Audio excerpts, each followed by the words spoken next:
भगवान की कृपा के सत्संग ना मिलेगा।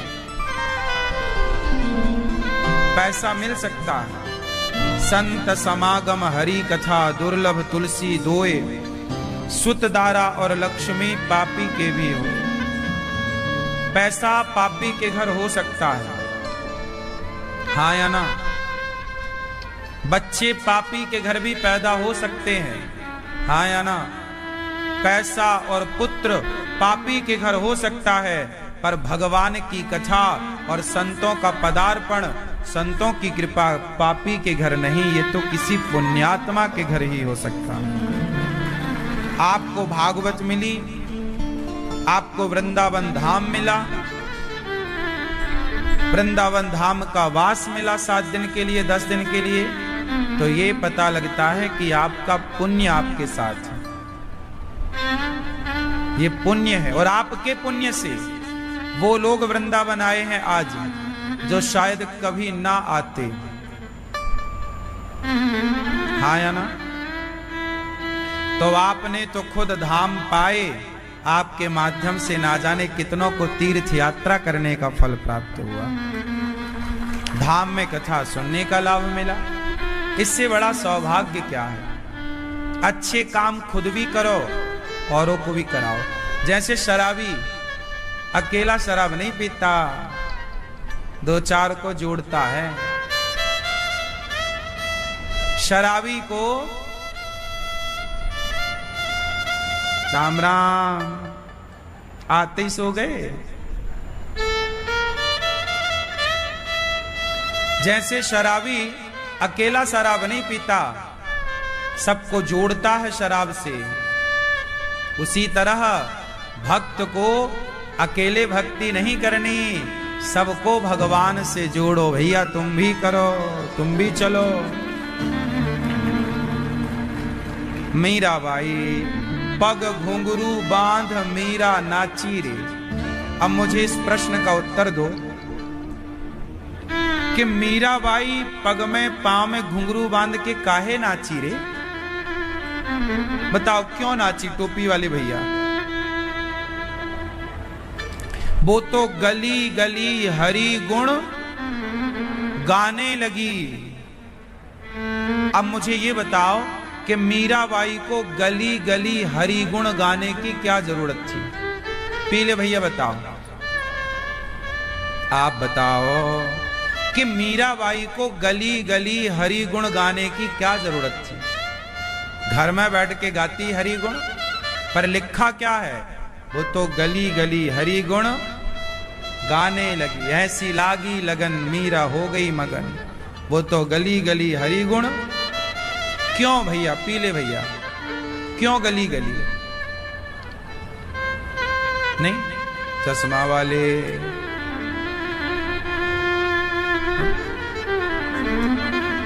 जुड़ना चाहती थी तो कमरे में जुड़ती। हाँ, क्या शादी की?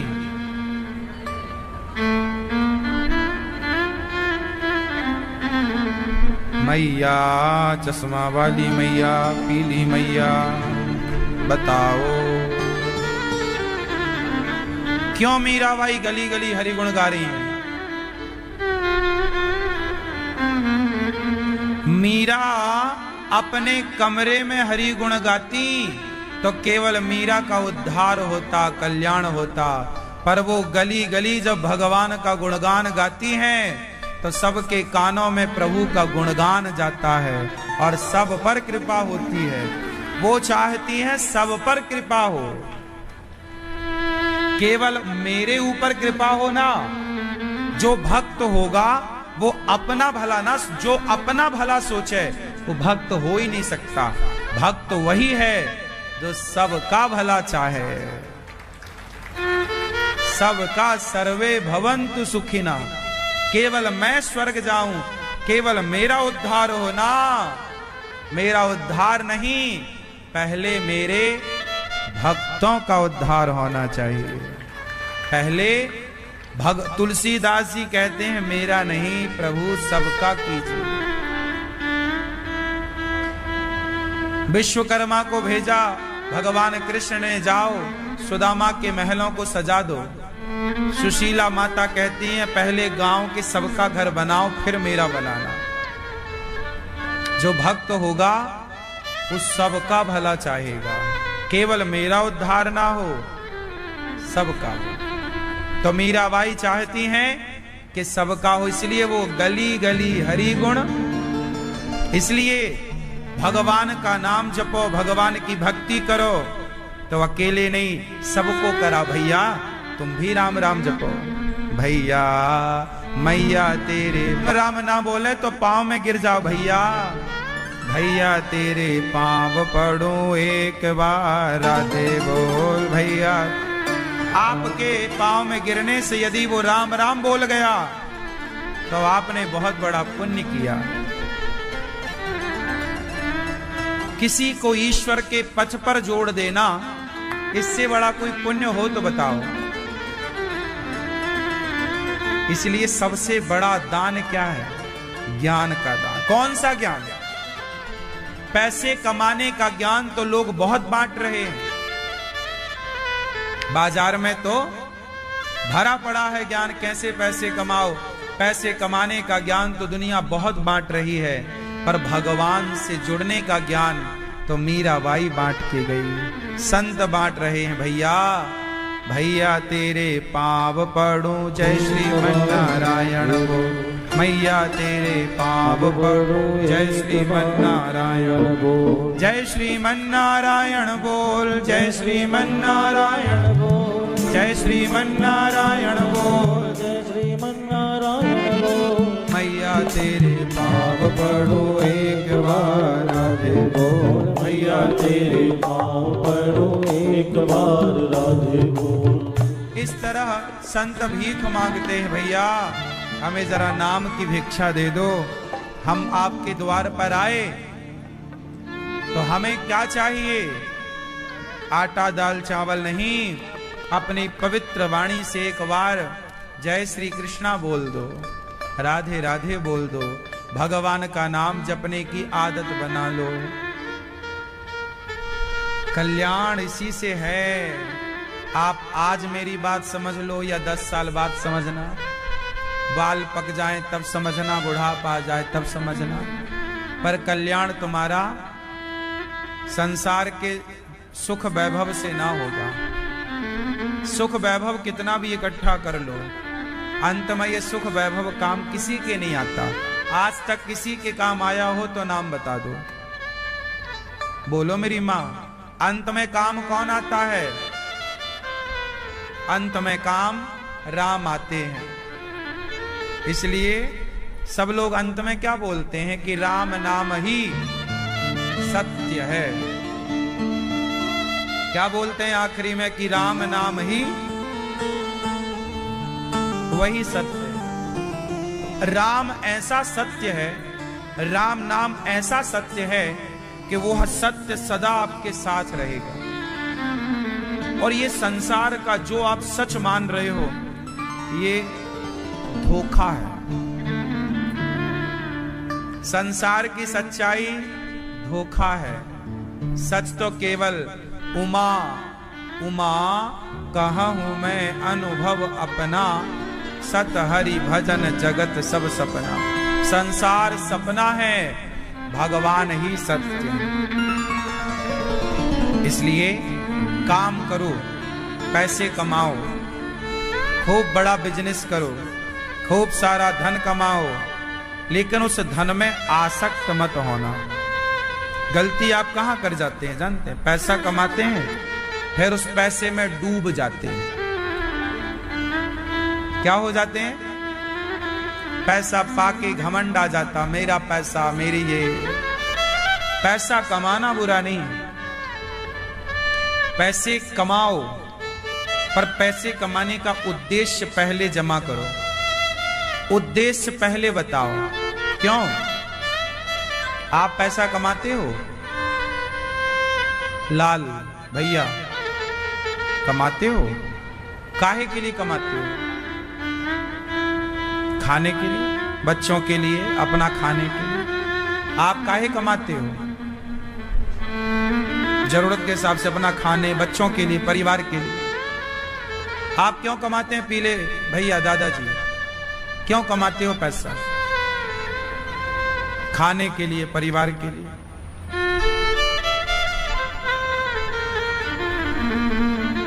अब देखो आप चश्मा वाले भैया पीछे, क्यों कमाते हो पैसा?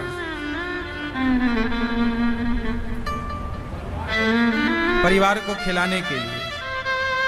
आप नहीं कमाओगे तो परिवार भूखा रहेगा।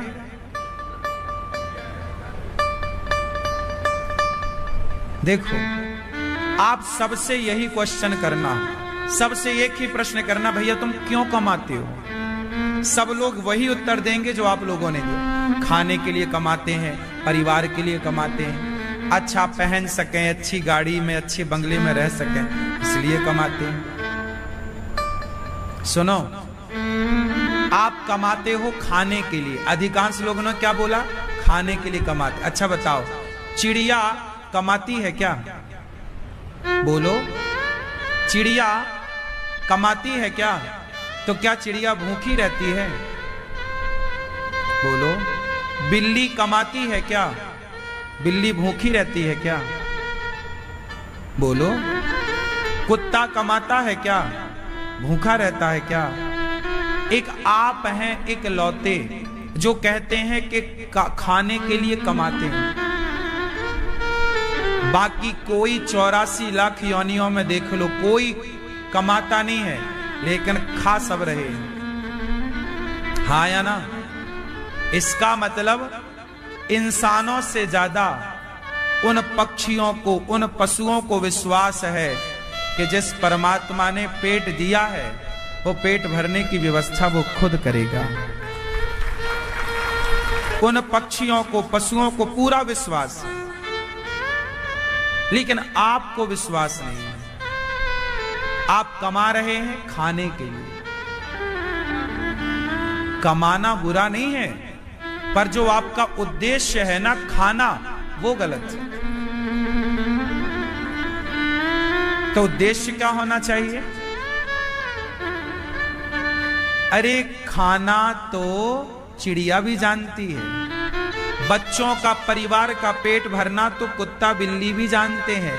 यदि आप भी कुत्तों की तरह कमाते, आप भी कुत्तों की तरह बच्चों का, परिवार का, चिड़ियों की तरह बच्चों का, परिवार का पेट ही भरते रहे, तो उन पक्षियों में, पशुओं में और आप इंसानों में अंतर क्या रहेगा? भाई वो भी अपने परिवार का पेट भर रहे हैं। कौन सी चिड़िया? चिड़िया तो दाना लाती है और चूजे के मुंह में ऐसे डालती है दाना, है ना, जो भी लाती है। हाँ या ना? तो परिवार का पोषण करना तो पक्षी भी अच्छे से जानता है। चिड़िया अपने लिए बिल्कुल वाटरप्रूफ घर बनाती है, घोंसला, बुनाई करती है। हाँ या ना?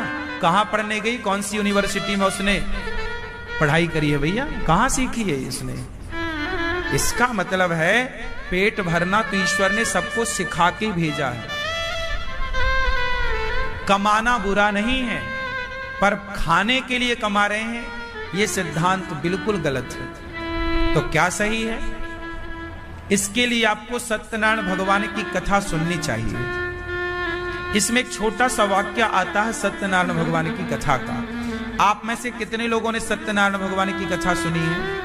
सुनी है? चलो फिर आप समझ पाएंगे। सत्यनारायण भगवान की कथा में एक छोटी सी कथा आती है कि एक पंडित जी सत्यनारायण भगवान की पूजा कर रहे थे, तभी एक लकड़हारा आता है, लकड़ी का गट्ठा बाहर रखता है और पंडित जी से बोलता है, आप क्या कर रहे हैं? बोले, मैंने सत्यनारायण भगवान की कथा की है, ये तू प्रसाद ले। तो वो पंजीरी बांटते हैं पंडित जी और चरणामृत देते हैं। लकड़हारा चरणामृत पंजीरी खाता है और बोलता है, ये क्या था? बोले, ये सत्यनारायण भगवान की आज हमने कथा सुनी है। तो लकड़हारा बोला, क्या मैं भी सुन सकता हूं? पंडित जी बोले, श्योर, क्यों नहीं। तो लकड़हारा अपने सिर पर लकड़ी का गट्ठा रखा और उसने सोचा कि आज मुझे जो भी पैसा मिलेगा उससे मैं सत्यनारायण भगवान की कथा सुनूंगा। ये कथा सुनी ना आप लोगों ने? उस लकड़हारे ने क्या मन बनाया कि आज जो भी मुझे पैसा मिलेगा उससे मैं सत्यनारायण भगवान की तो आज उसी कथा में, उसी पुस्तक में ये लिखा है कि आज उसे लकड़ियों के दूने दाम प्राप्त हुए। रोज 4 रुपए की बिकती थी, आज 8 रुपए की बिकी। हाँ या ना? अब बताओ कि आज उसे दूने दाम क्यों मिले? क्योंकि आज उसका उद्देश्य कुछ और था। आज उसका उद्देश्य ये नहीं था कि इस पैसे से मैं पेट भरूंगा, परिवार का मैं खाऊंगा। आज उद्देश्य था कि इस पैसे से मैं प्रभु की सेवा करूंगा। क्या है ये? इस कथा से मैं इस पैसे से समाज की सेवा करूंगा, कथा सुनूंगा। बस पैसा कमाओ मेरे दोस्तों, मेरी मां, मेरे भाइयों, पर उद्देश्य पेट भरना ना रखो, परिवार को पालना ना रखो। पैसा इसलिए कमाओ, हे प्रभु आप हमें इसलिए दीजिए कि हम आपकी और आपके भक्तों की सेवा कर सकें, समाज की सेवा कर सकें। कमाते आप भी हैं, पर अपने लिए और अपने परिवार के लिए। कमाता अनिरुद्धाचार्य भी है, लेकिन हम कमाते हैं, भीख मांगते हैं आपसे, लेकिन अपने लिए नहीं। गौरी गोपाल आश्रम में 280 वृद्ध माताएं रहती हैं, उनको रहना, खाना, दवाई सब फ्री। अखंड रसोई चलती है जिसमें 30,000 लोग पर डे भोजन करते हैं। 150 बच्चे पढ़ रहे हैं गौरी गोपाल गुरुकुल में। उन बच्चों के लिए आप अपने बच्चों के लिए कमाते हैं, अपने परिवार के लिए कमाओ, अपना भी पेट भरो, परिवार का भी भरो, पर भाव अपना और परिवार का पेट भरना ना हो। भाव अंदर से यही हो कि मैं धन का धर्म कर सकूं, समाज की सेवा कर सकूं। हे ईश्वर, मुझे इसलिए पैसा मत देना कि मैं खाऊं, मेरा परिवार खाए, मुझे इसलिए देना कि मैं समाज की सेवा कर पाऊं, कर सकूं।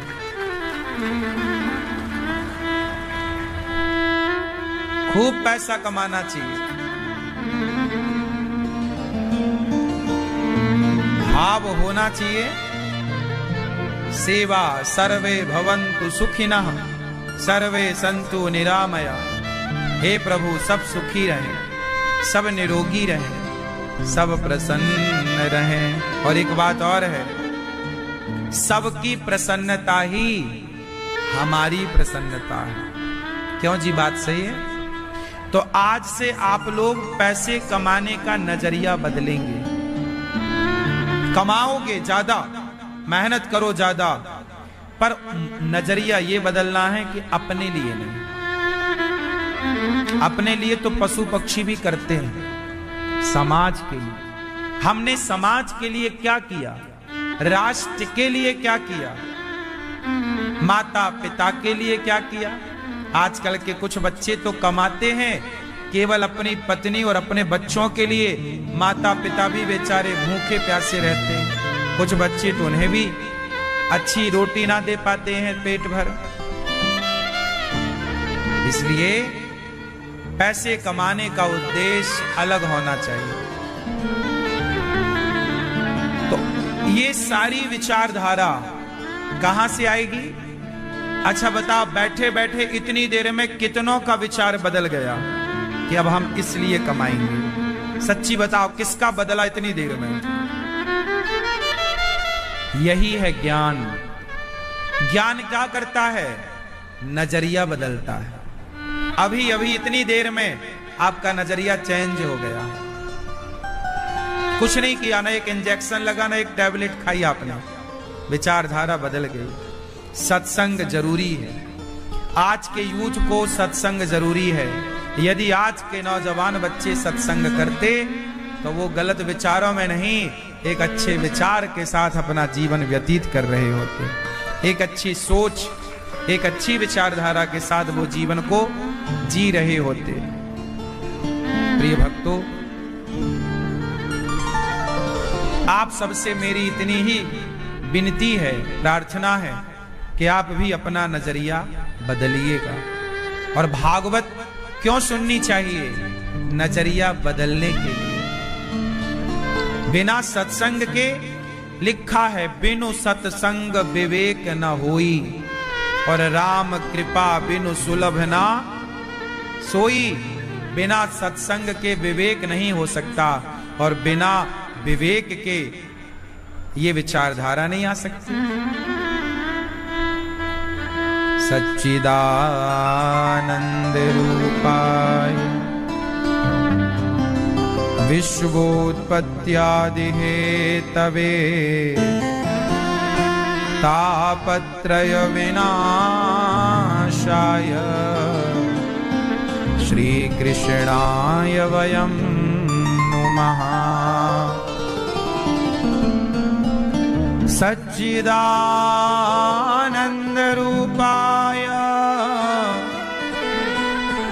विश्वोत्पत्त्यादि हेतवे तापत्रय विनाशाय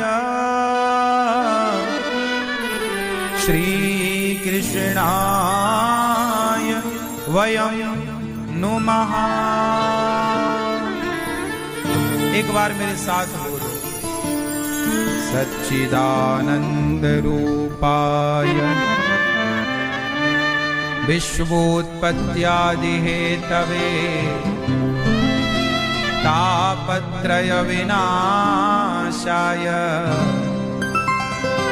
श्री कृष्णाय वयं नुमः। आप भी पैसा कमाना कल से, पर इसलिए कि आपको भी उस पैसे का कुछ समाज की सेवा में सहयोग के रूप में खर्च करना चाहिए। गौरी गोपाल आश्रम में इतनी सेवाएं चलती हैं, आप भी एक जरा सा सहयोगी बनकर किसी की हेल्प कर सकते हैं। सतचित आनंद, ईश्वर कैसे हैं? सतचित आनंद। भगवान कैसे हैं? मैया आप बताओ, पीली मैया, भगवान कैसे हैं? आपने भगवान को देखा है या नहीं? भैया आपने भगवान को देखा है? टोपी वाले भैया नहीं, चश्मा वाले भैया आपने भगवान को देखा है? नहीं। आपने भगवान को देखा? पीले भैया आपने भगवान को देखा? नहीं। चश्मा वाले भैया आप बताइए, आपने भगवान को देखा? नहीं। मैया पीली आपने भगवान को देखा? नहीं। ये बूढ़ी मैया हमारी माँ, आपने भगवान को देखा मेरी माँ? हाँ या ना? आपने मैया देखा? हाँ या ना? आपने आपने आपने भगवान को देखा बेटा? नहीं। आपने? नहीं। आपने? नहीं। आपने? आपने? नहीं। आपने? हाँ कि ना? पीछे भैया, ईश्वर को आपने देखा? हाँ या ना? ना। 99% लोग कह रहे हैं ना, नहीं देखा। अच्छा ये बताओ टोपी वाले भैया, आप कभी मंदिर गए हैं? गए? आपके आसपास मंदिर होगा, गए होंगे। तो मंदिर गए थे तो किसको देखने गए थे? जोर से। मंदिर में आपने किसको देखा था? भगवान की मूर्ति को, भगवान को नहीं देखा। मंदिर में आपने भगवान की मूर्ति को देखा, भगवान को नहीं देखा। तो भगवान और भगवान की मूर्ति अलग अलग है क्या? आप और आपकी मूर्ति, जैसे आप हैं तो आप भी तो अभी मूर्ति के रूप में ही हैं। मंदिर में मूर्ति और भगवान। आप सब लोग कह रहे हैं कि हमने भगवान को नहीं देखा, तो फिर मंदिर क्यों जाते हो? किसे देखने जाते हो? देखो, जिसे आप कहते हैं मूर्ति,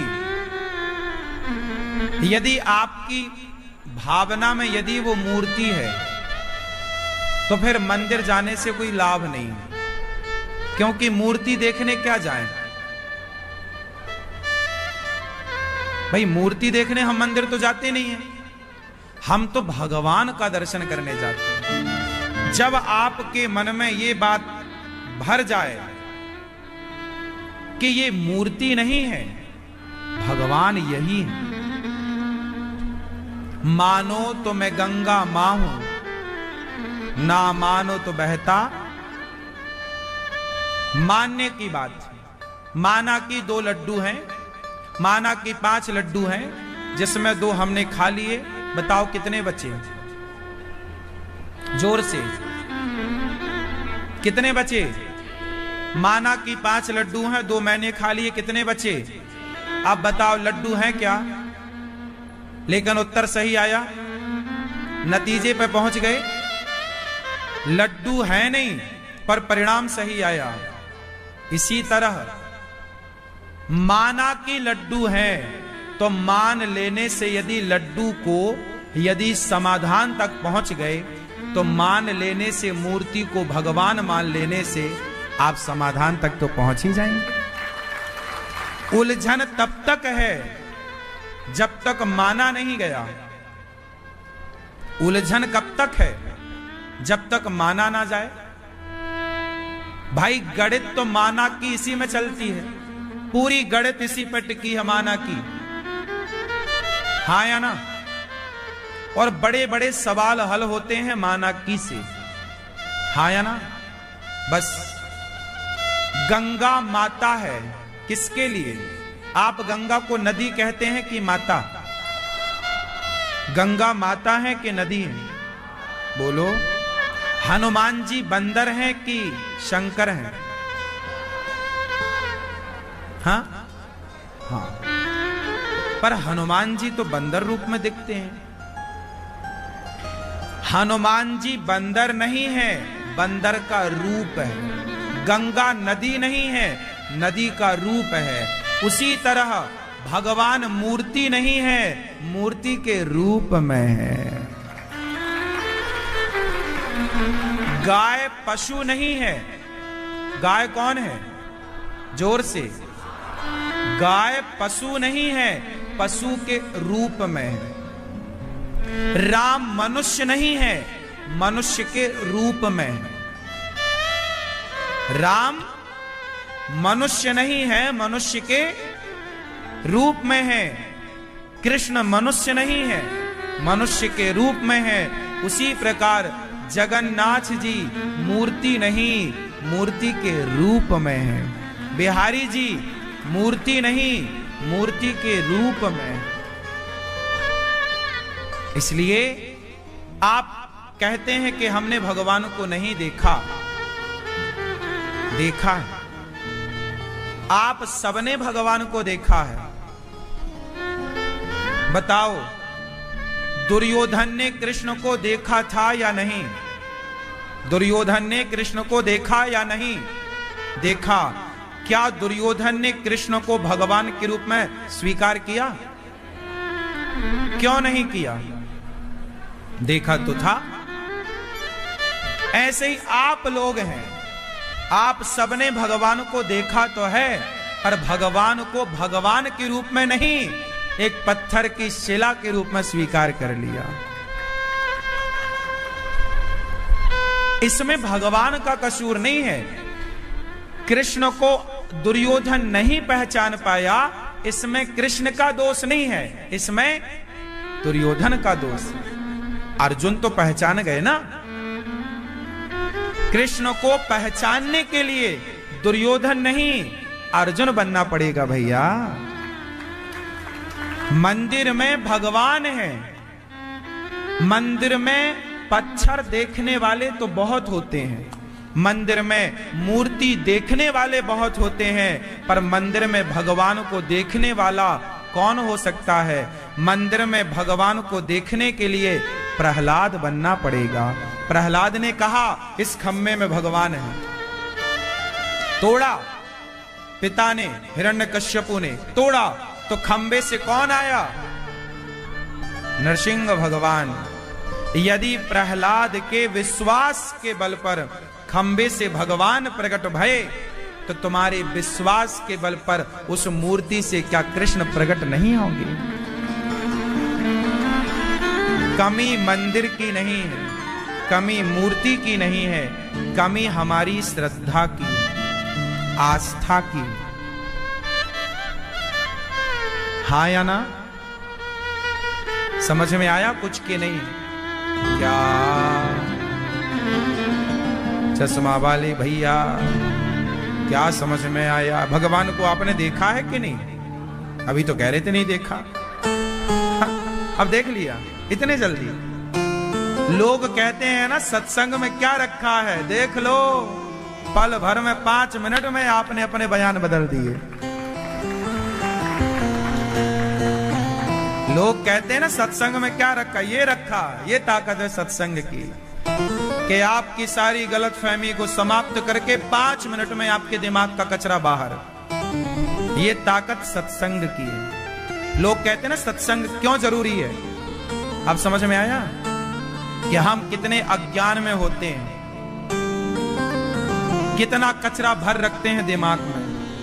सत्संग करने से चुटकियों में चीजें ठीक होती हैं। सही है? इसलिए कहा बिनु सत्संग विवेक न होई। बिना सत्संग की आप कितना पढ़ लो भैया, कितनी भी यूनिवर्सिटियां घूम लो, कितना भी डिग्रियां ले लो, जो सत्संग सिखा सकता है वो धरती की कोई यूनिवर्सिटी नहीं सिखा सकती। इसलिए सठ सुध रहे सत्संगति पाई। कैसा भी हो सत्संग पाके लोग सुधर जाते हैं, सवर जाते हैं। प्रिय भक्तों, सच्चिदानंद रूपाय, ईश्वर सत्य है, सब जगह व्यापकता, चित्त। ईश्वर कहां रहते हैं? बताओ भगवान कहां है? बेटा आप बताओ कहां? मन में। चश्मा वाले भैया बताएंगे कहां? कण कण में, हरि व्यापक सर्वत्र समाना। चश्मा वाली मैया बताएंगी भगवान कहां रहते हैं? कण कण में। आपने देखा भगवान को? देखा आपने? ले मैया भी सिर घुमा रही, नहीं देखा? अभी तक ये कह रही नहीं देखा। भगवान को देखा आपने? बोलो हाँ या ना। देखो मैया कह रही नहीं देखा। मैया ऐसे कथा सुनोगी मेरी माँ, फिर आप जाओगी अरे महाराज जी आपने देखो सुनाया ही नहीं। क्या सुनाया? अब सुनाया इतना बार सुना कुछ नहीं, तो दोष हम पे ही आएगा कि महाराज जी ने क्या सुनाया।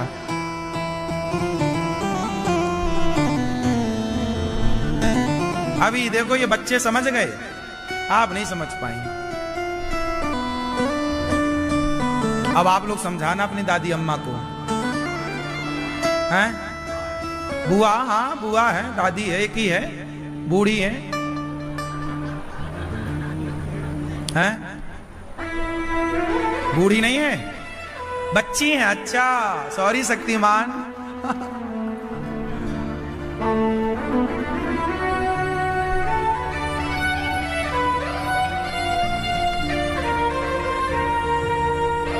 आजकल ये बड़ी समस्या है, किसी को आंटी कहने के पहले पूछना पड़ता आपको हम आंटी कह दें क्या?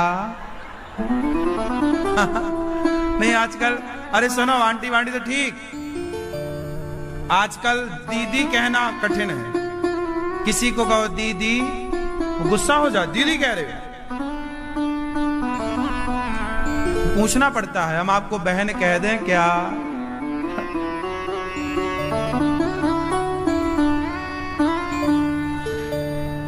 तो भगवान मैया सबके भीतर होते हैं, ऐसा सब लोग कह रहे हैं। कहां होते हैं भगवान? ईश्वर मोकू कहां तो ढूंढे बंदे,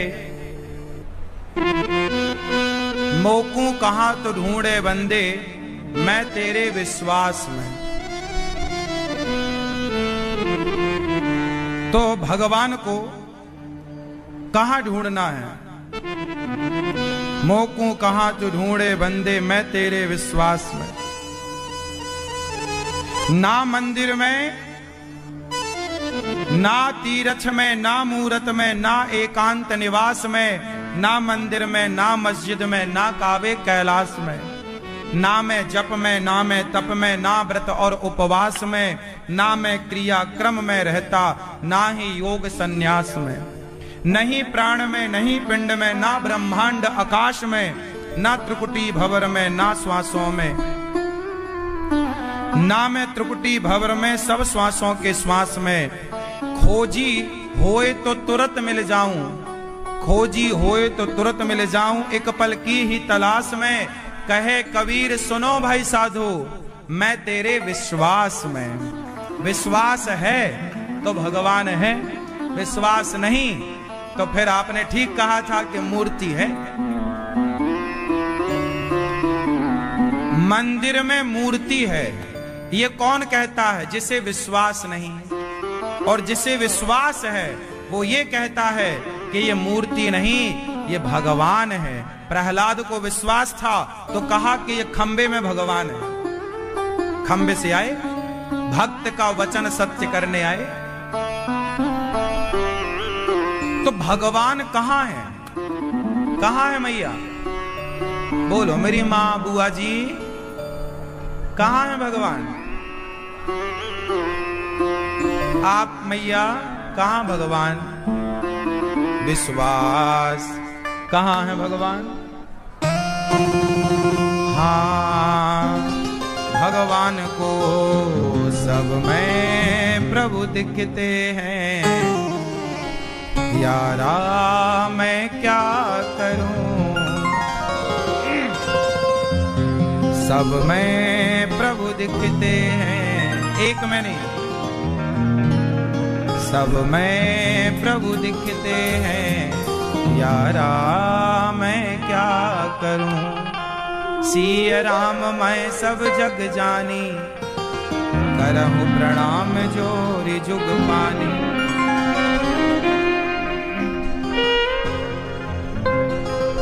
सब में प्रभु दिखते हैं, यारा मैं क्या करूं।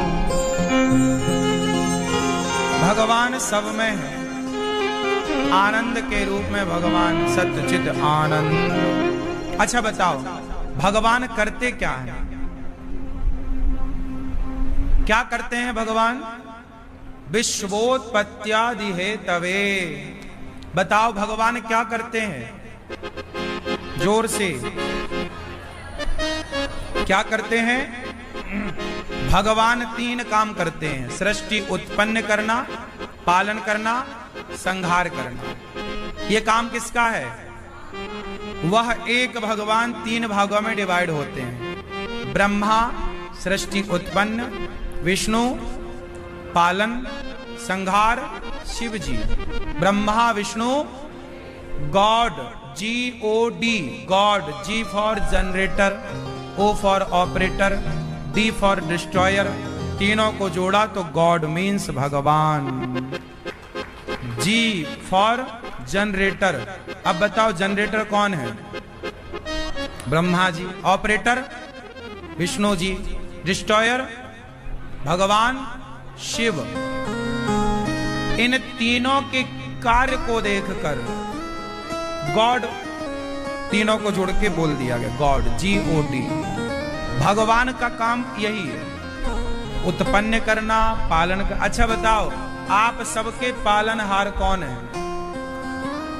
कौन? हम सबके पालनहार भगवान है। अच्छा ये बताओ, आपका पालन भगवान किस तरीके से करते हैं? ये भैया बताएंगे, दादाजी। भगवान आपका पालन किस तरीके से करते हैं? हाँ हाँ बताइए, कैसे करते हैं? मैया, लाल मैया, कैसे पालन करते हैं भगवान? है? कर्मों के आधार पर। ऐसा आप कह रही हैं मैया? कौन, कैसे? भगवान हमारा पालन करते हैं, ये बात सही है कि झूठी है? कैसे करते हैं? सिद्ध करो। कैसे? सुनो, जब हम पेट में होते हैं मां के, तो मां के पेट में 9 महीने तक हमारा पालन भगवान करते हैं। हम पेट में भी जिंदा हैं, मतलब कोई है देख रेख करने वाला, वह भगवान है। जैसे ही हम मां के पेट से बाहर आए तो रोटी खा नहीं सकते थे, चाउमीन बर्गर पिज्जा खा नहीं सकते थे, तो भगवान ने क्या दिया? बोलो बोलो, मां का मधुर अमृत जैसा दूध। बच्चा पैदा होता है और मां का दूध पीना शुरू करता है। कौन कर रहा भाई? कोई डॉक्टर भरने गए थे, फिर भगवान पालन कर रहे हैं।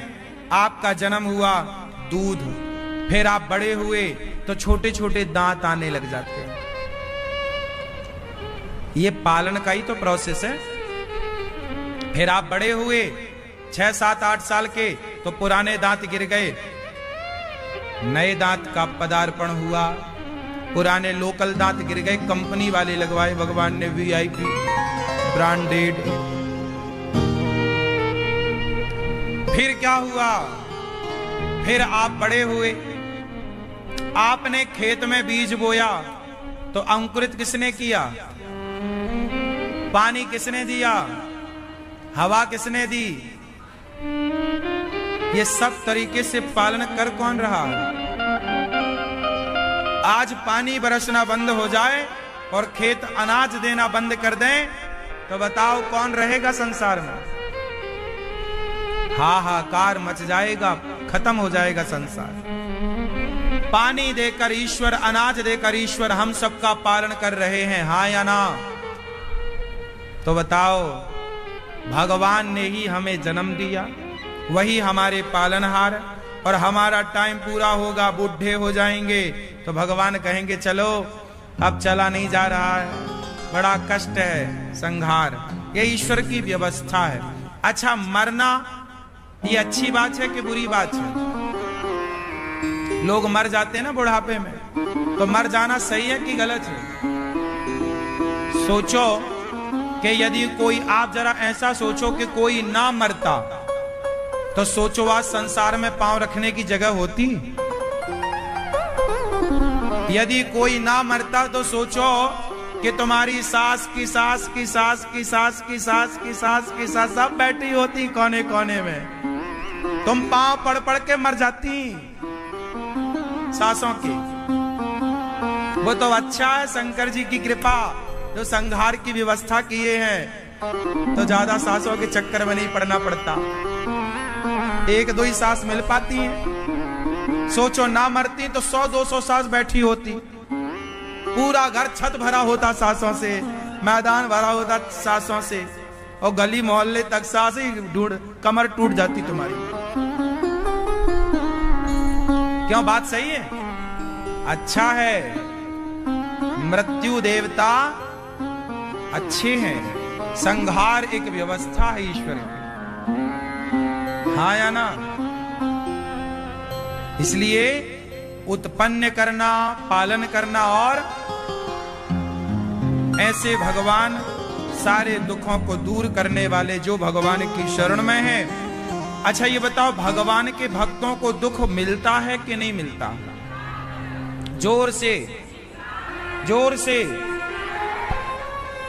पीली मैया, भगवान के भक्तों को दुख मिलता है कि नहीं मिलता?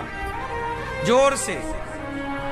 पीछे वाले, मैया क्या बोलती तू? नहीं, आपके पीछे वाले। भगवान के भक्तों को दुख मिलता है कि नहीं मिलता? क्यों मिलता है?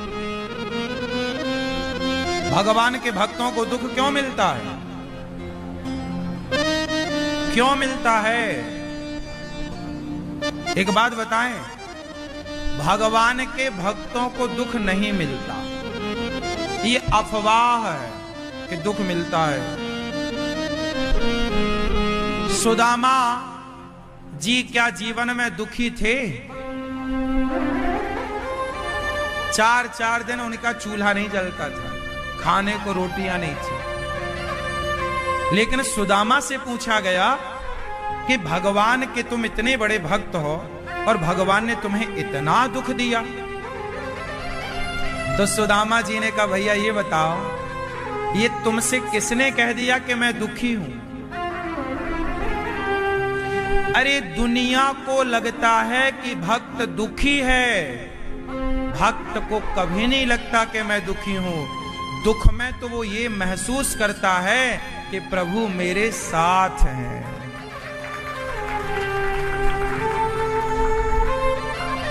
यदि भक्तों को दुख मिलता तो कुंती बुआ को मांगना क्यों पड़ा? कुंती बुआ ने भगवान से मांगा ही क्या था? दुख दे दो। यदि भक्तों को दुख मिलता तो कुंती ये क्यों कहती कि विपदा संतु नः शश्वत, दुख दे दो? उनके पास तो ऑलरेडी होता। भगवान के भक्तों को दुख नहीं मिलता, हां, पर समाज को ऐसा लगता है। जब आपके घर 4 दिन चूल्हा नहीं जलेगा तो आपको तो लगेगा मैं बहुत दुखी हूं, खाने को रोटी नहीं है। लेकिन उस हाल में भी सुदामा ने प्रभु का धन्यवाद स्मरण किया। पानी पी लिया सुशीला माता ने, सुदामा जी को पानी। सुशीला ने माता ने कहा कि देखो आज 4 दिन हो गए चूल्हा नहीं जला, तुम इतने बड़े भक्त हो। सुदामा जी बोले, अरे भाग्यवान, नाराज क्यों होती है? पानी तो मिला ना। जो नहीं मिला, रोटी नहीं मिली, छोड़ दो, पानी तो मिला। उस कन्हैया की कृपा से, उस परमात्मा की कृपा से पानी पीकर आओ, उसका धन्यवाद दें कि विधाता आपकी बड़ी कृपा है कि कम से कम पेट भर पानी तो मिल रहा है। अब बताओ, जमाने की नजर में सुदामा दुखी थे, पर सुदामा की नजर से सुदामा जी दुखी नहीं थे। जमाने की नजर से मीरा पागल थी, पर मीरा की नजर से तो वो दीवानी थी। हां, ये समाज का, संसार का नजरिया कहता है कि भक्त को दुख मिलता है, पर भक्त के नजरिए से देखा जाए तो वो दुख नहीं होता, वो प्रभु की कृपा होती है। वो कृपा है, वो दुख नहीं है, वो ईश्वर के द्वारा तरासना है। जैसे सोने का आभूषण बनाया जाएगा तो भट्टी से गुजरना पड़ेगा। सुनार क्या करेगा? सोने को भट्टी में तपाएगा। क्या बिना तपाए सोने का आकार बदला जा सकता है? उत्तर दो, उत्तर। जैसे बिना तपाए सोने का आकार नहीं बदला जा सकता, ऐसे बिना दुख के भला आपका स्वभाव, आपका आकार कैसे बदला जाएगा? तो ईश्वर तो आपको स्ट्रॉन्ग करना चाहते हैं, मजबूत करना चाहते हैं। भगवान आपको अपने लायक बनाना चाहते हैं। वो प्रोसेस है। जिसे आप क्या कहते हैं, हम बड़े दुखी, भक्तों को दुख में, वो दुख नहीं है, वो ईश्वर की कसौटी में कस जाने का प्रोसेस है, वो नियम है। चलो बताओ, नरसी जी की बेटी का जब मायरा भरना था तो क्या उनके पास फूटी कौड़ी थी? कुछ नहीं था। और इतना सारा मायरा बेटी की सास ने लिख के दिया था, ये लाओ। लोगों को लगा नरसी तो गरीब है, वो कहां से लाएगा? पर नरसी गरीब नहीं थी। जिसकी दोस्ती, जिसका यार भगवान हो, सुदामा को पागल लोग गरीब कहते हैं। सुदामा के मित्र कृष्ण है, जिसका मित्र कृष्ण हो वो गरीब कैसे हो सकता है? चलो मीरा के नजर से देखते हैं। मीरा की नजरों से देखते हैं। मीरा जी कहती हैं, पायो जी मैंने, बोलो, पायो जी मैंने राम रतन धन, वस्तु अमोलक दी मेरे सतगुरु कर कृपा अपनायो, पायो जी मैंने। अब मीरा की नजर में सोना चांदी की कोई वैल्यू नहीं है, समझना। मीरा की नजर में राम नाम ही धन है। ऐसे सुदामा के जीवन में हीरे मोती जवाहरात रुपया पैसा की कीमत थी ही नहीं। उनके जीवन में तो कीमत कृष्ण नाम की थी। इसलिए जो कागज के टुकड़ों के पीछे भागे, उसके लिए तो कागज के टुकड़े बहुमूल्य हो सकते हैं, लेकिन जो राम नाम को, कृष्ण नाम को, भगवान श्रीमन नारायण को समझ गया, वो कागज के टुकड़ों के पीछे ना भागेगा, वो तो प्रभु के पीछे भागेगा। और बताओ फिर वो गरीब कहाँ है? सामान्य नजरिए से उसे गरीब कहा जाएगा। लोग कहते हैं भक्त बहुत दुखी होते हैं। बताओ कौन सा भक्त दुखी है, बताओ जरा। यदि वो सच्चा भक्त है,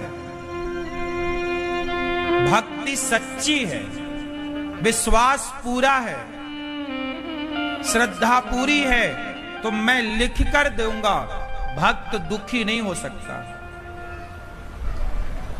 दुखी वो हैं जो कहते हैं कि मैं भक्त हूं, पर आपकी भक्ति में अभी कसर है, कमी। भक्ति दुख नहीं देती मेरी मां। गन्ना को निचोड़ोगे तो क्या निकलेगा? कड़वा के मीठा।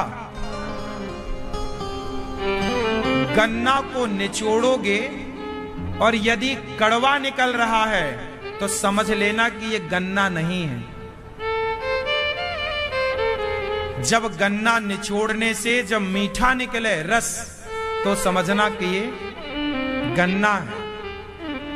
जब आपके भक्ति करने से आपको लगे कि मैं दुखी हूं, तो समझ लेना कि वो भक्ति नहीं है। जब आपकी भक्ति के बाद आपको पल पल पग पग में सुख का, आनंद का अनुभव होने लग जाए, समझ लेना कि ये भक्ति है।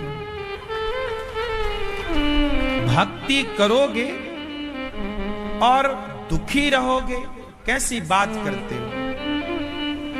वो भगवान जो जगत का पालनहार है, जो भगवान चुटकी में विभीषण को राजा बना सकते हैं, जो भगवान चुटकियों में सुग्रीव को राजा बना सकते हैं, उन भगवान का भक्त कहे कि जी मैं दुखी हूं, नहीं, हो ही नहीं सकता। अभी भक्ति में कसर है। यदि आपके जीवन में दुख है तो अभी आप भक्त अभी थोड़ा कच्चे हैं। आम अभी कच्चा है तो खट्टा, पक जाएगा अपने आप मीठा हो जाएगा, कुछ भी उसमें डालना नहीं पड़ेगा। बोलो हां कि ना?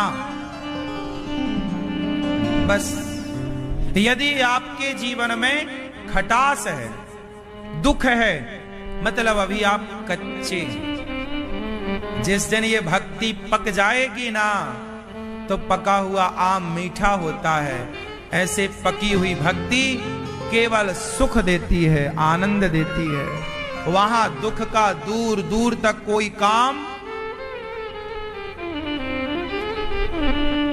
कसौटी के कुछ दिन से गुजरना पड़ सकता है, ये बात ठीक है कि एग्जाम रोज तो नहीं होता, पर होता तो है। कुछ दिन आपके संघर्ष के हो सकते हैं, लेकिन उन कुछ दिनों में भी विश्वास ना जाए, ये प्रभु कसौटी में कस रहे हैं। हाँ या ना?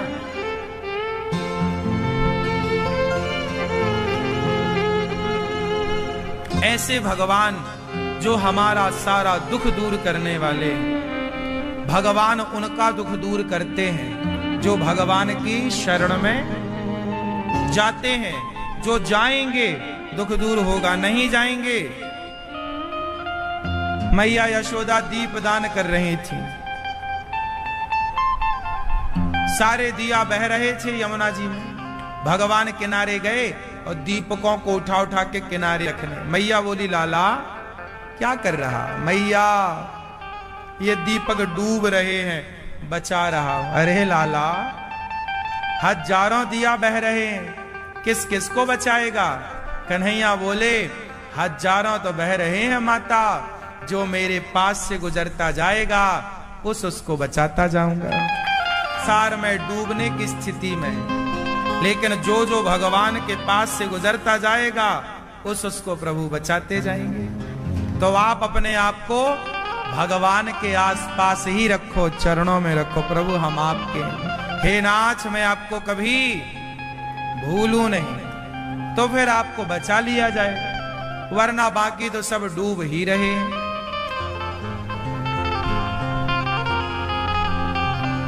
हाँ, भगवान विश्वास वाले को मिलते हैं। मेरी हर मुश्किल का हल कौन, आप बताओ, बताओ मुश्किल का हल कौन?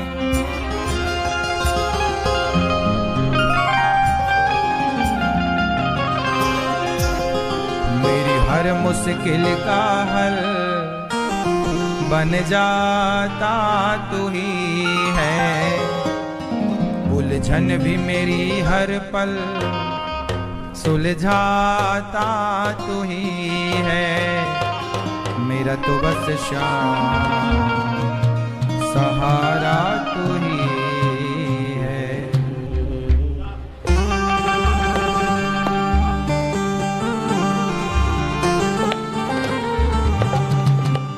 मेरी हर मुश्किल का हल बन जाता तू ही है, उलझन भी मेरी हर पल सुलझाता तू ही। विश्व में, विश्व विश्व नहीं, विश्व संधि विच्छेद करेंगे तो आपको पूरा समझ में आएगा। विश्व में जिसका वास है, जिसका विश्व में वास है, उस पर ही विश्वास करना है। जिसका पूरे विश्व में वास है, सब में उसी का वास है, चींटी में, हाथी में।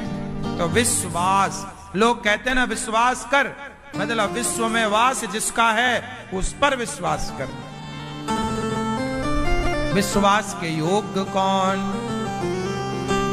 मंत्र जाप मम दृढ़ विश्वासा, पंचम भजन सुवेद प्रकाशा। विश्वास हमें तो भगवान पर मोहे तो भरोसो, इन चरणन केरो। हमें भगवान पे भरोसा है, इंसानों पे भरोसा मत किया करो। इंसान बदल जाते हैं, लोग कोई नहीं बदलता, तो भगवान। अच्छा ये बताओ, आप जिस पर विश्वास करते हैं वो बदल जाता है कि नहीं? मैया बताओ। अधिकांश, कुछ लोग नहीं भी बदलते, अच्छे लोग होते हैं, पर बहुत लोग बदल जाते हैं। ये बात सही है कि झूठी है? दादाजी बताओ। कई बार तो पत्नियां बदल जाती हैं, पति बदल जाते हैं, औलाद बदल जाती है, बच्चे बदल जाते हैं। हाँ या ना? छोटे बच्चे बड़े, छोटे में क्या बोलते हैं? माँ हम तुम्हारी बहुत सेवा करेंगे, बहुत प्यार करेंगे। वही बच्चे बड़े होते हैं, बदल जाते हैं। हाँ या ना?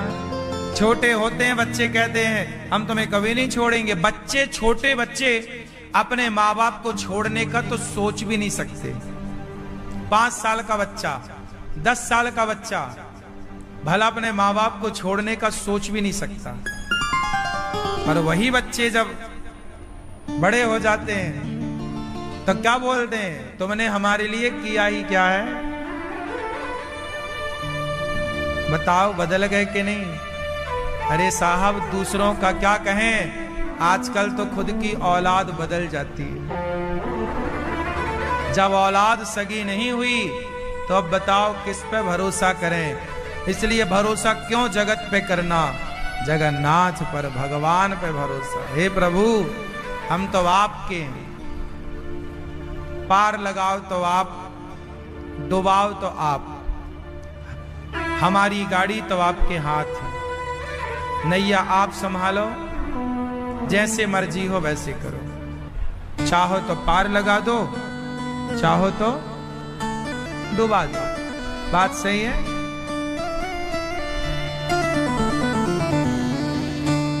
सुखदेव भगवान का जन्म हुआ। जन्म लेते ही सन्यासी सन्यास की ओर चले।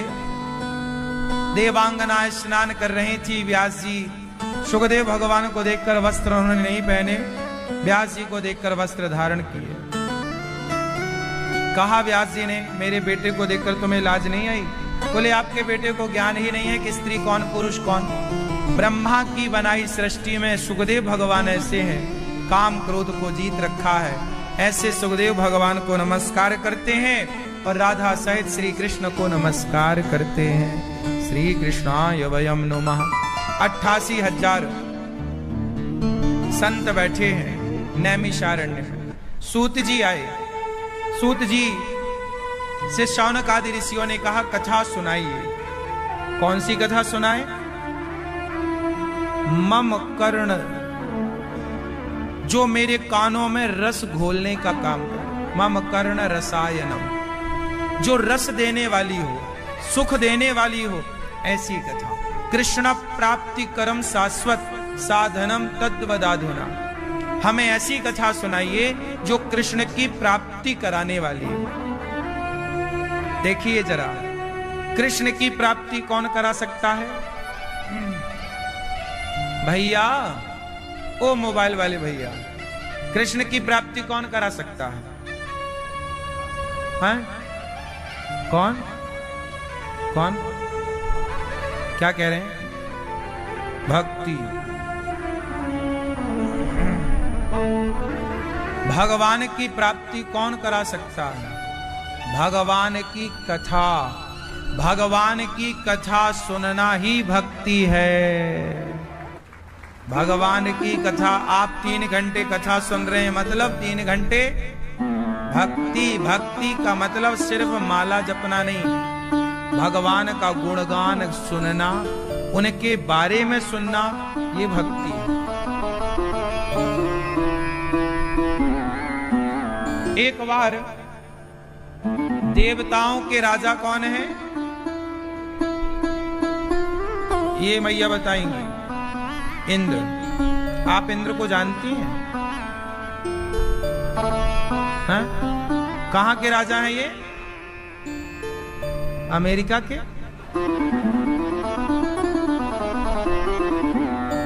सूर्यलोक के? स्वर्ग के? इंद्र जो हैं वो स्वर्ग के राजा हैं। वो स्वर्ग के राजा स्वर्ग को छोड़कर सुखदेव भगवान के पास आए। कहा हमें कथा सुनाओ। ये जो राजा परीक्षित को आप सुना रहे हैं, ये हमें सुनाओ। इंद्र ने कहा। सुखदेव भगवान ने कहा आपको क्यों सुनाए? बोले हम अमृत लाए हैं, राजा परीक्षित को अमृत पिला दो, अमर हो जाएंगे, हमें कथा सुना। सुखदेव भगवान हंसे, बोले क्वा सुधा क्वा कथा लोके क्वा कांचा क्वा मणिर महान। अरे राम राम। इंद्र, कहां कांच का टुकड़ा? तुम्हारे स्वर्ग का अमृत कांच का टुकड़ा है, कथा मणि है। इंद्र बोले अरे स्वर्ग में आपने देखा कितना वैभव है। सुखदेव भगवान बोले इंद्र, स्वर्ग के अमृत को पीने से स्वर्ग मिलता है, पर कथा अमृत पीने से, कथा सुनने से स्वर्ग नहीं भगवान मिल जाते हैं। और सुनो, भगवान मिल गए तो स्वर्ग वर्ग बहुत छोटी चीज है। स्वर्ग में क्या रखा? अप्सराएं नाच रही हैं। आपको भोग विलास की कामना है तो स्वर्ग जाओ, क्योंकि वहां तो यही सब रखा है। खूब सुंदर सुंदर अप्सराएं हैं, सुंदर सुंदर वहां पे संसार की सामग्रियां हैं, सुख का पूरा सामान है। सांसारिक सुख लेना है तो स्वर्ग जाओ। लेकिन एक भक्त को ना स्वर्ग नहीं चाहिए। क्या करेगा साधक? भक्त को स्वर्ग नहीं चाहिए, वो तो भगवान के चरण चाहता है। अर्थ न धर्म न काम रुचि, गति न चाहो निर्वाण। जन्म जन्म रति राम पद, यह वरदान नया। हमें अर्थ नहीं चाहिए, धर्म नहीं, काम नहीं, मोक्ष नहीं, जन्म जन्म रति राम। हे प्रभु, जिस योनि में हमारा जन्म हो, आपके चरणों में हमारी प्रीति बनी रहे। स्वर्ग भक्त चाहता ही कब है? स्वर्ग में जाके करोगे क्या? पाना है तो स्वर्ग नहीं, प्रभु आपको पाना है, प्रभु को पाना, भगवान को पाओ, स्वर्ग को नहीं।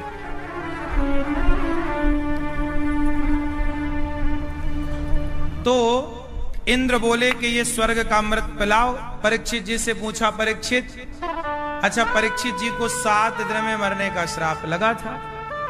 परीक्षित जी के पास टाइम कितना था? 7 दिन बाद क्या होता? क्यों 7 दिन बाद परीक्षित जी के साथ क्या होने वाला था? क्यों मैया, क्या होता बुआ जी? 7 दिन में वो मर जाते। उनको 7 दिन में मरने का श्राप लगा था। किसने दिया था?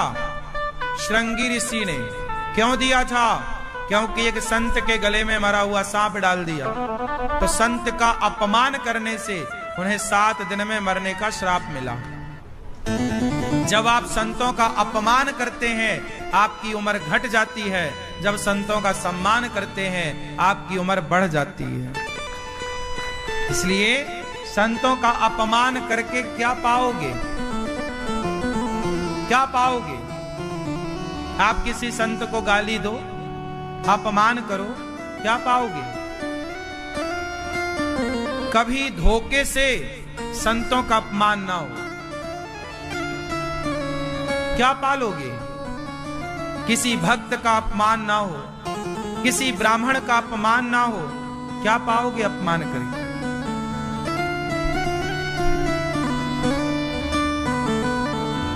किसी का अपमान क्यों? राजा परीक्षित जैसा राजा ने अपमान किया, उम्र कम हो गई, 7 दिन बचे शेष।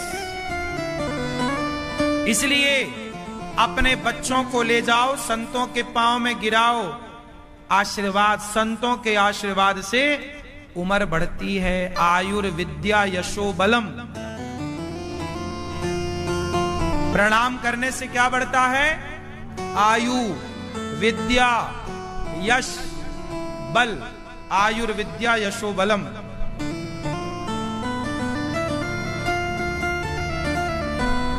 मार्कंडेय जी नाम के बालक थे। उनके पिता बहुत बड़े ज्योतिष के ज्ञानी थे। भगवान शिव की कृपा से उन्हें पुत्र हुआ, पर शंकर जी ने कहा कि ये 12 साल में ही मर जाएंगे। ये बालक की आयु कितनी है? अब तो भाई बाप तो चिंतित हो ही जाएगा। भाई जिसका बेटा 12 साल की आयु लेके आया है, तो माता पिता तो चिंतित। वो माता पिता बड़े दुखी हो गए। क्या करें, बच्चा हुआ, पर बच्चे होने की खुशी नहीं थी माता पिता को, क्योंकि पता था कि बस 12 साल में इसकी आयु हो जाएगी पूरी। संतों के पास गए, महाराज बच्चे की आयु कम है, क्या करें? संतों ने कहा कुछ मत करो, सारे संतों को प्रणाम करवाओ।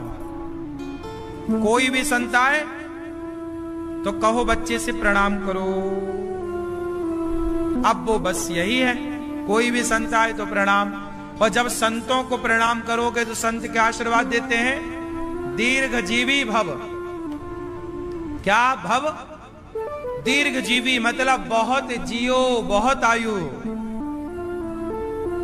पहले की अम्मा आशीर्वाद देती थी मेरा बेटा डोकरा होए, मतलब बहुत आयु पाए, है ना।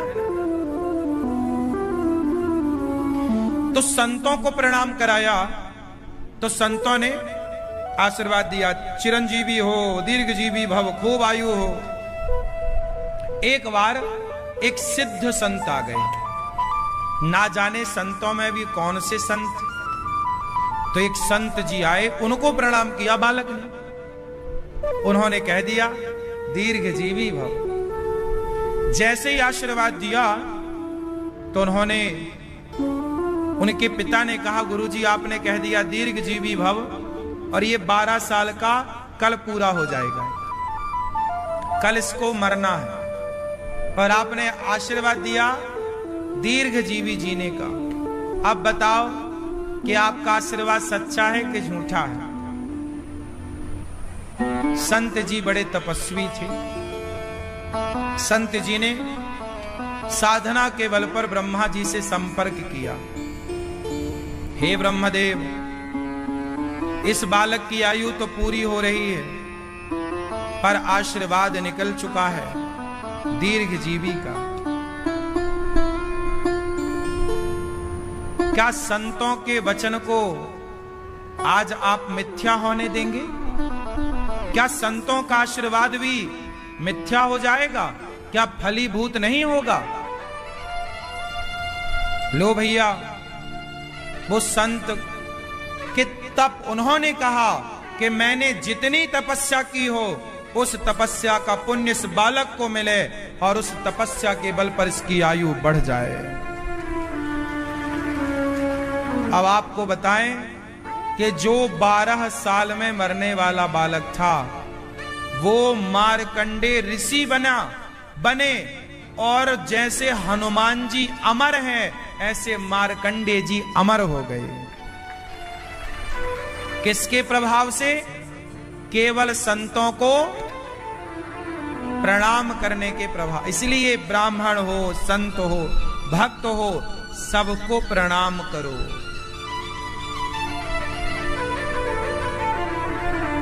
आशीर्वाद लेने में क्या नुकसान है? आजकल के बच्चे आशीर्वाद भी नहीं ले पाते बेचारे, उनको प्रणाम करना तक तो आता नहीं है, घुटने छूते हैं ऐसे। घुटने छुओगे तो घुटनों में तो रोग होता है, रोग मिलेगा, आशीर्वाद क्या मिलेगा? जब तक आशीर्वाद देने वाला देता तब तक वो भाग जाता है। प्रणाम कैसे किया जाना चाहिए जानते हो? नहीं? कैसे प्रणाम करना चाहिए पता है? हाँ या ना?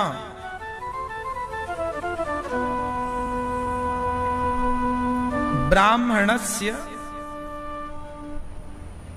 गुदम शंखम शालिग्रामम च पुस्तकम वसुंधरा न सहते कामनी कुछ मर्दनम। धर्म सिंधु नाम का एक ग्रंथ है। प्रणाम कैसे करना चाहिए जानते हो? पुरुषों को लेटकर प्रणाम करना चाहिए। पुरुषों को दंडवत प्रणाम करना चाहिए। पर दंडवत प्रणाम करते समय भी पुरुषों का कमर का हिस्सा जमीन से उठा हुआ रहना चाहिए। माता को, पिता को प्रणाम करते समय दंडवत। अब कुछ लोग ना प्रणाम कैसे करते हैं? गुरुजी जा रहे और चलते हुए गुरुजी के पांव पकड़ लेते, गुरुजी गिरे तो दांत टूट गए 3-4। ऐसे चेला जो गुरु के दांत तोड़ रहे हैं। गुरु जी जा रहे हैं रफ्तार, वो चेला गिर पड़ा पांव में। आप तो मरेंगे, चेला मरे या गुरु मरे। क्यों ऐसी है? ये प्रणाम नहीं है कि तुम पांव पकड़ लो। पांव को छूने का मतलब ये नहीं है कि पांव को टच कीजिए, टच नहीं करना। माता के चरणों में गिरना है, दूर ऐसे लेट कर दंडवत करो। भगवान को छूना नहीं है, दूर से दंडवत। गुरु को दूर से दंडवत, जहां हो वहीं से प्रणाम। अब आप लोग क्या करते हैं? कुछ लोग तो गुरुजी का हाथ पकड़ के रखवाते, सिर पे पकड़ के, हाथ रखो।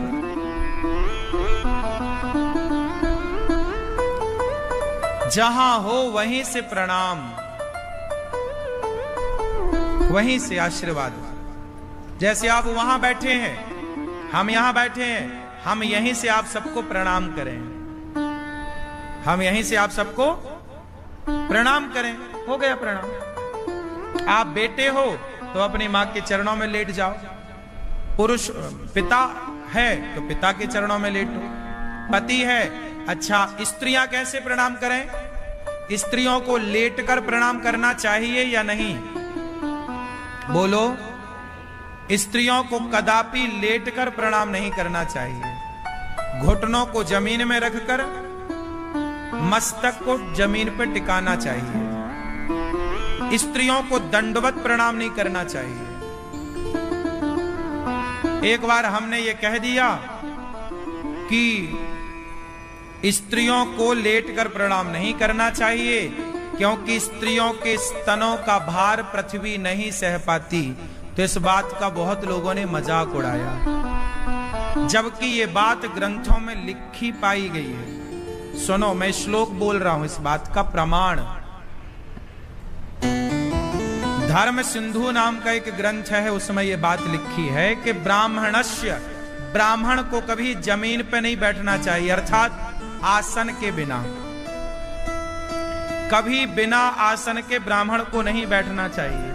ब्राह्मणस्य गुदम शंखम, ब्राह्मणों का पृष्ठभाग जमीन में नहीं, आसन में। शंख को कभी जमीन में नहीं रखना चाहिए। शंख बजाने वाला ब्राह्मण को कभी जमीन पर नहीं बैठना चाहिए, आसन होनी चाहिए। शंख को जमीन पर नहीं रखना चाहिए, आसन होनी चाहिए। शालिग्राम भगवान को कभी जमीन पर नहीं रखना चाहिए, उनकी अपनी आसन होनी चाहिए। और स्त्रियों का वक्षस्थल कभी जमीन पर, सीधा भूमि पर टच नहीं होना चाहिए। बिना आसन के जमीन पर टच ना हो। यदि आप लेटे तो कुछ नीचे बिछा हुआ होना चाहिए, है ना? यदि ये ब्राह्मणों का पृष्ठभाग, शंख, शालिग्राम और स्त्रियों का वक्षस्थल यदि सीधे भूमि पर स्पर्श करता है तो पृथ्वी इनका भार नहीं सह पाती। ये बात लिखी है, तो जो लिखा है साहब वही तो बोला जाएगा। अब इसका भी तुम मजाक उड़ाओ तो हम क्या करें? उड़ाते रहो। पढ़ना पड़ता है ना चीजों को, इसलिए स्त्रियों को दंडवत प्रणाम नहीं करना चाहिए। लिखा है कि वसुंधरा ना सहते कामनी कुछ मर्दनम। कामनी मतलब स्त्रियों का जो पृष्ठ भाग है, ये वक्षस्थल है, ये हिस्सा वसुंधरा ना सहते मतलब पृथ्वी नहीं सहती। मर्यादा ये क्यों कही गई? ये मर्यादा के लिए कहा गया। बात समझ में आ रही है? तो स्त्रियों को कैसे प्रणाम करना चाहिए? घुटनों को जमीन पर टेक कर फिर अपना मस्तक ऐसे। पुरुषों को दंडवत, ऐसे प्रणाम करने की पद्धति है, परंपरा। ठीक है?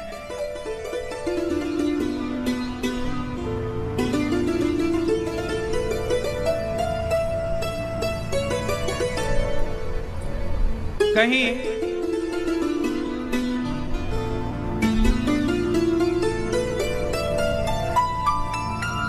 एक मंदिर में तस्वीर थी, तो मैंने वो तस्वीर रख ली कि आप लोगों को कभी दिखा दूंगा। देखो भैया, देखो ये कहीं पुराने मंदिर की एक तस्वीर थी, तो मैंने रख ली कि आपको काम आएगी। ये देखो, इसमें ध्यान से देखना है आपको। इसमें प्रणाम बनाया गया। पुरुष कैसा प्रणाम कर रहा है?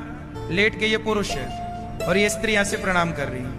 ये देखो, ये पुराने मंदिरों में चित्र बनाए गए थे, उकेरे गए थे, क्योंकि आने वाले टाइम पर लोग हर बात का विवाद करेंगे।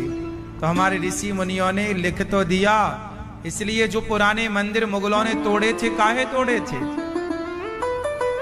क्योंकि हमारे मंदिरों में हमारी संस्कृति के सारे एविडेंस मौजूद थे। वो एविडेंस मिटाने के लिए मंदिर तोड़े गए थे। मंदिर हमारे भारत की क्या थी? धरोहर।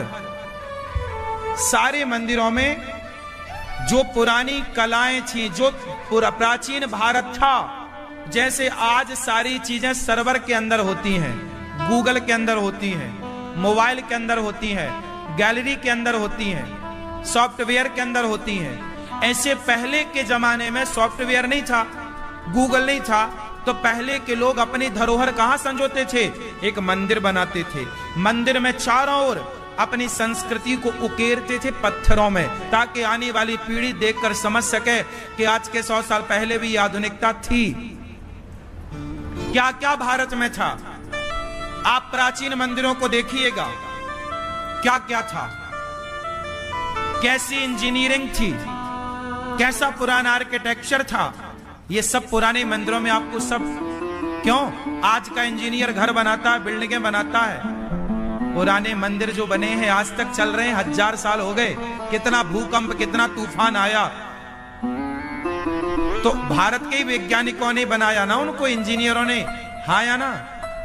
तो क्या ये प्रतीक नहीं है कला का?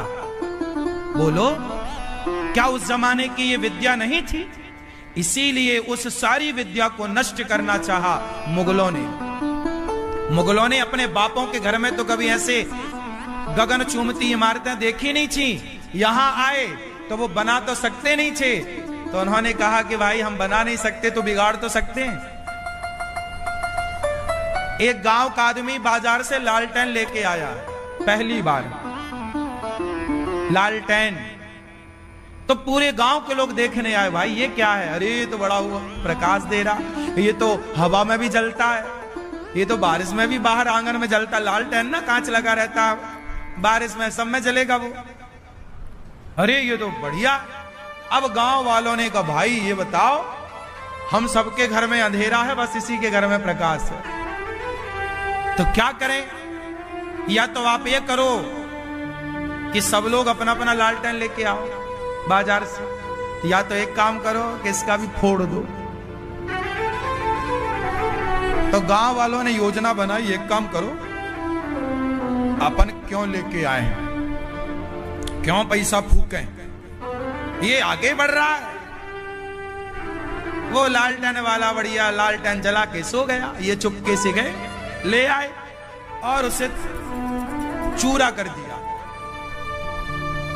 ना हमारे पास नहीं है तो तेरे पास भी नहीं होना चाहिए। ऐसे ही मुगलों का हाल था कि उनके अपने देशों में तो खाने को नहीं था, तब ना वो भाग के भारत आए। उनके घर में खाने को बढ़िया होता तो भारत की तरफ कूच क्यों करते? आए, जब यहां आए तो उनकी आंखें चकाचौंध खा गई। इतना विकसित भारत था, इतना विकासशील भारत था कि सोने की चिड़िया कहा जाता था। जहां डाल डाल पर सोने की चिड़िया करती है बसेरा, वो भारत देश है मेरा। अब वो चकाचौंध क्या करें? तो वो खुद तो भारत के जैसा अपने देश बना नहीं सकते, तो भारत के भी ज्योति को, प्रकाश को, वो भारत के मंदिरों को, भारत के दीपकों को बुझाने लग गए, तोड़ने लग गए, तहस नहस करने लगे। यही था अंग्रेजों का, मुगलों का और अंग्रेजों का। ये अंग्रेज, ये इंग्लैंड वाले आज बड़े धन्ना सेठ बन रहे हैं। इनकी औकात क्या थी? खाने को अच्छे होते तो ये दूसरों के देश में काहे चोरी करने आते? ये तो चोर है, डाकू है, डाकू। भारत में काहे को आए थे अंग्रेज? डाका डालने, हाँ या ना? तो ये डाकू है। अब चोरी हमारा करके ले गए और अब बने बड़ा धन्ना सेठ है, तो डाकू, अब तुम डाकू तो कहलाओगे सारी जिंदगी।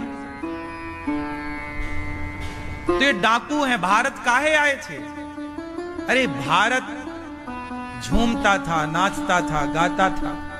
भारत की संस्कृति दुनिया तक उसकी खुशबू जाती थी, तब सारी दुनिया भारत की ओर आकर्षित होती थी। भारत में लोग कहते ना, आज पुराने नेता कहते थे भारत में कुछ नहीं है। अरे कुछ नहीं होता तो अंग्रेज यहां क्या करने आए थे? कुछ नहीं होता तो मुगल यहां काहे को आए थे? कुछ था तब ना दुनिया इस तरफ खिंची चली आई। इसलिए भारत के जितने मंदिर तोड़े गए, ये मंदिर आधुनिकता का प्रमाण है। जैसे आज मंदिर बना राम मंदिर, तो राम मंदिर में एक टेक्नोलॉजी का प्रयोग किया गया कि बाहर का प्रकाश राम जी के माथे पे जाके पड़ेगा।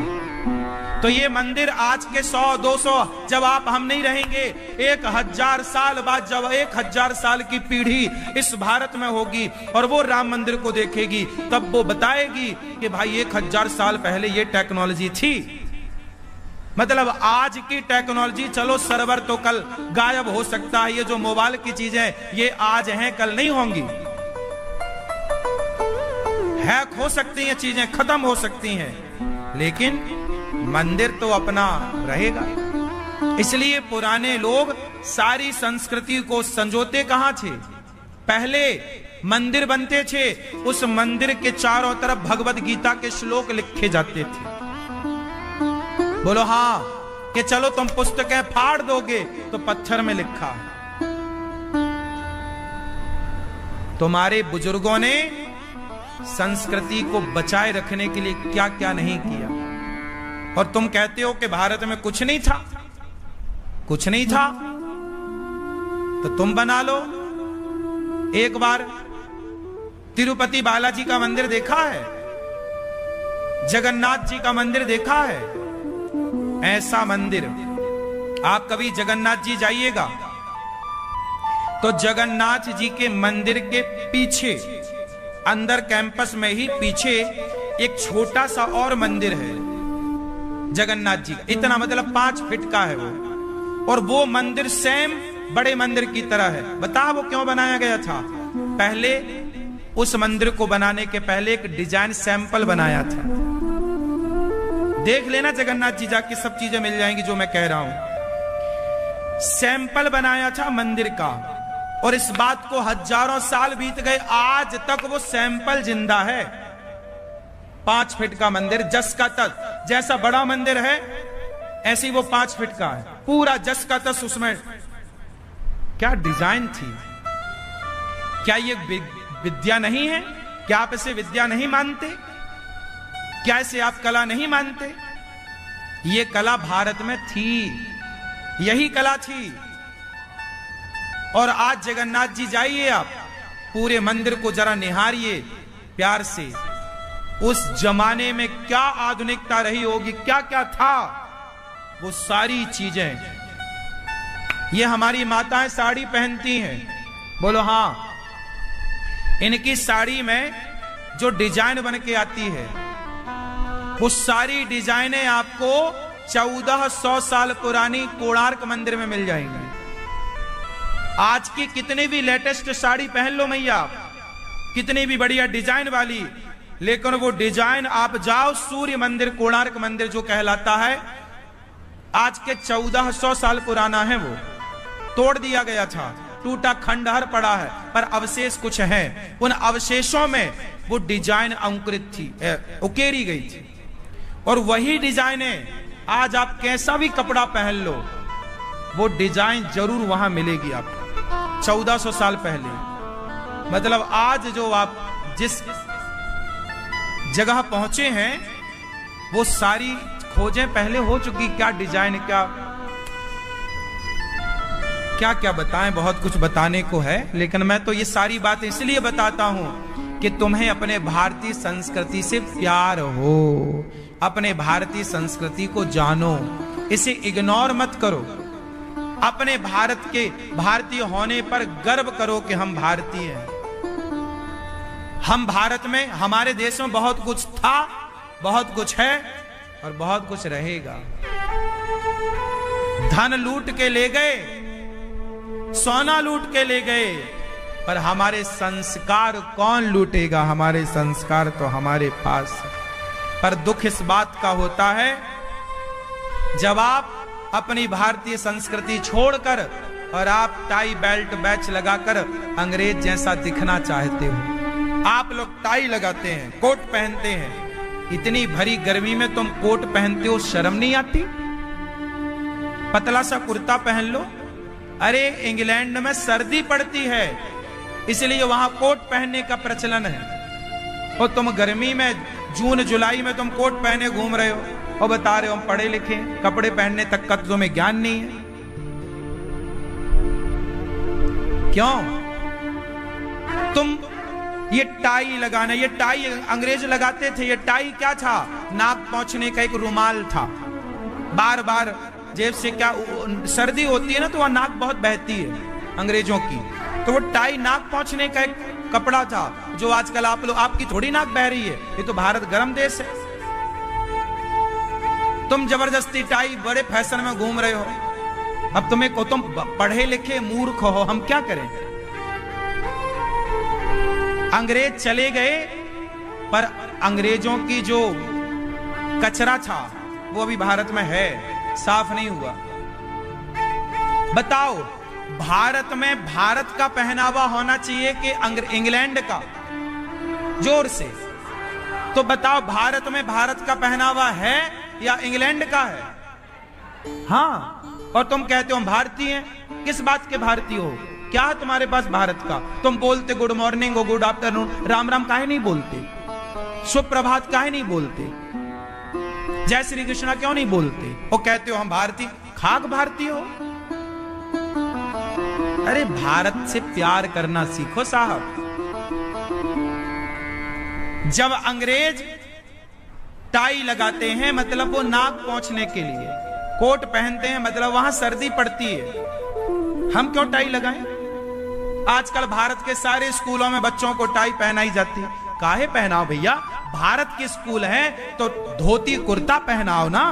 भारत में हो ना, लंदन में हो? ये लंदन है क्या? क्या होना चाहिए भारत में? बताओ भैया, बोलो। चलो बताओ, महाराणा प्रताप और शिवाजी ये पैंट शर्ट पहन के लड़े के धोती कुर्ता? बोलो। फिर तुम उनसे बड़े हो क्या? तुम अपनी भारतीयता को जान नहीं रहे हो, प्यार नहीं करते अपने वतन से। तुम बने भारतीय हो, अरे भारत का हो, भारत के हो तो भारत माता की जय लगाने से काम ना होगा। आपके अंदर कितनी भारतीयता है ये आपके आचरण में, आपके स्वरूप में और आपके स्वभाव में दिखनी चाहिए। तिलक लगाओ, शिखा रखो, चोटी, धोती कुर्ता पहनो। गौरी गोपाल गुरुकुल है, हम बच्चों को पैंट शर्ट की ड्रेस नहीं देते, हम बच्चों को धोती कुर्ता पहनाते हैं, बच्चे पहनते हैं धोती कुर्ता। भारत का गुरुकुल है ना, तो भारत का परिवेश होगा। ये कोई लंदन में चल रहा है क्या? ये तो भारत में बैठे हैं। भारत का रहने वाला हूं, भारत की बात सुनाता हूं। मैं भारत के टुकड़ों पर पलता हूं साहब, तो भारत का गुणगान गाता हूं, भारतीय भाषा बोलता हूं, भारतीय पहनावे में रहता हूं। मैं हमेशा धोती कुर्ता। मैं खुद, देखो ये बगलबंदी है मेरी, ये पुरानी परंपरा यही रही भारत की। ये देखो शुद्ध भारतीय, ये भारत का पहनावा है। ये बगलबंदी, चौबंदी बोलते हैं इसको, ऐसे पहनते थे पुराने लोग, धोती कांच लगा के।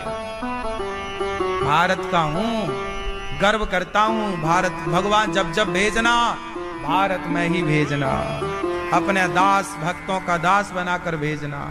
गंगा यहाँ, यमुना यहाँ, नर्मदा यहाँ, भगवान की कथा यहाँ, 56 भोग यहाँ, वहां क्या रखा है सिवाय सुअर का मांस के? बताओ, सुअर के मांस के सिवा क्या जानते हैं वो लोग? क्यों? हल्दी क्या होती है, मसाले क्या होते हैं, अंग्रेजों को पता ही नहीं कि हल्दी मसाला क्या होता है। रोटी क्या होती है पता ही नहीं, दाल क्या होती है पता ही नहीं, साग क्या होती है पता ही नहीं। वहां तो केवल सुअर का मांस खाने पर मजबूर है, गलती भी नहीं, वहां कुछ है ही नहीं। लंदन में नीम का पेड़ नहीं है, लंदन में पीपल का पेड़ नहीं है, वहां पर वातावरण ही नहीं है कि ये चीजें हों। वहां अलग ही प्रकार के पेड़ पौधे हैं, वहां का वातावरण अलग है। 12 महीने बारिश है, 12 महीने सर्दी है। जून जुलाई में हल्की फुल्की अभी नॉर्मल टेम्परेचर है, हल्की सी अब गर्मी पड़ने लगी, ग्लेशियर खिसक रहे हैं ना, तो उसका प्रभाव पूरी दुनिया में है। अब थोड़ा गर्मी पड़ने लग गई। किसी के घर वहां पंखा नहीं, किसी के घर एसी नहीं, ठंडी है। भारत में सर्दी भी है, गर्मी भी है, और पूरी दुनिया में केवल भारत है जहां 6 ऋतुओं का आनंद है। और कहीं हो तो बता। इसलिए पूरी दुनिया को ना चुनकर भगवान नारायण ने भारत को चुना के मैं राम बनूंगा तो भारत में, कृष्ण बनूंगा तो भारत। इसलिए प्यार करो अपनी माता से। भारत माता की, भारत माता की। भारतीयता से प्यार करो, तिलक लगाओ, गर्व से लगाओ, धोती पहनो। तुम्हारे, अच्छा बताओ, आप में से कितनों के बाप दादे धोती कुर्ता पहनते थे? पहनते थे तो बताओ, देखा तुमने? तो तुम क्यों नहीं पहनते? क्यों आपके बाप दादे पहनते थे धोती कुर्ता? देखा आप बुजुर्गों को? हाँ यार, भैया बताएंगे हमारे बगल वाले, आपने देखा है? तो आप भी थोड़ा कभी कभी पहना करो।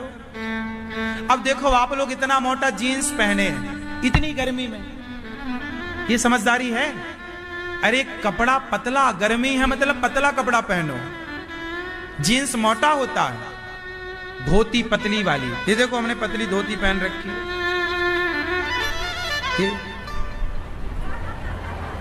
हाँ, पतली धोती। अब आप लोगों को ना इतना मोटा जीन्स पहन के ना खाज हो जाती है, खुजला रहे हैं लेकिन छोड़ नहीं रहे हैं। डॉक्टर के पास जा रहे हैं, वहां खुजली की जरा दवाई दे दो, पहनावा नहीं बदलेंगे। अब बड़े होशियार इंटेलिजेंट, मैं जेंटलमैन हूं, खाग जेंटलमैन, जेंटलमैन हो भाई, समझदार बनो। गर्मी है तो पतला कपड़ा, सर्दी में आप जीन्स, ठीक है अब आपकी आदत है, तो सर्दी में भैया, गर्मी में पतला। लेकिन नहीं, फैशन में चलेंगे, भले वो मर जाए।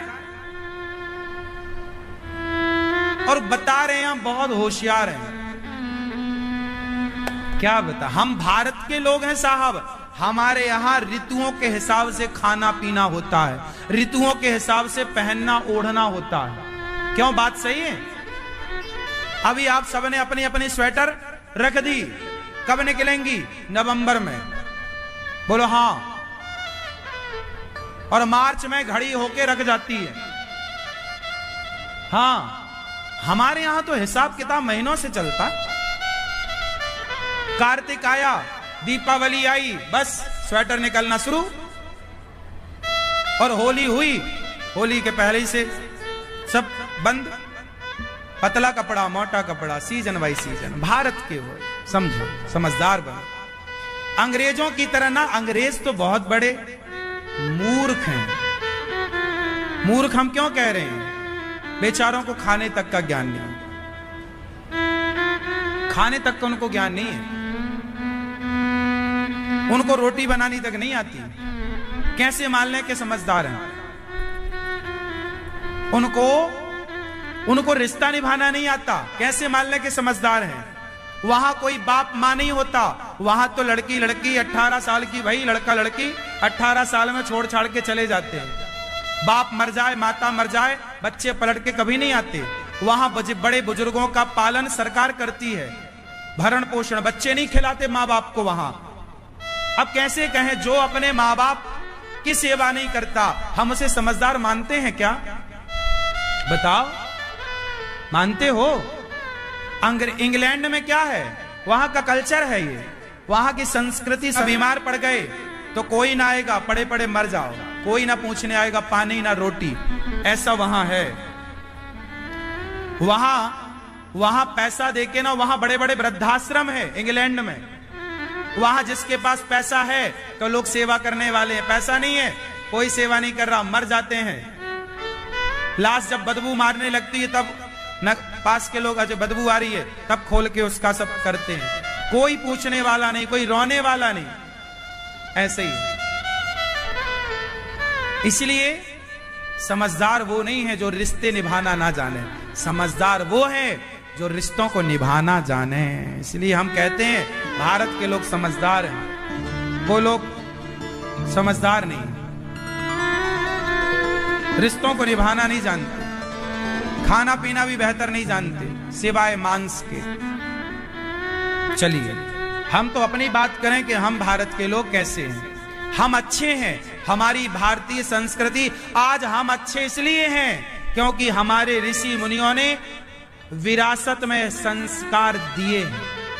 कुछ संस्कार बचे थे तो वो आप तक आ गए, अब जो बचेंगे वो आने वाली पीढ़ी में जाएंगे, नहीं बचेंगे तो फिर भारत की भी स्थिति वैसी हो जाएगी।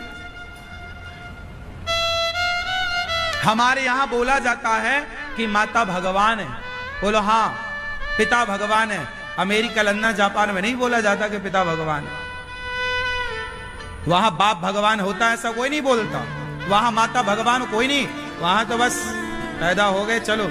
और सुनो, इंग्लैंड की जो महिलाएं होती हैं ना, हमारे बाहर, अच्छा ये बताओ आप अपने बच्चे को कितने साल तक दूध पिलाती हो?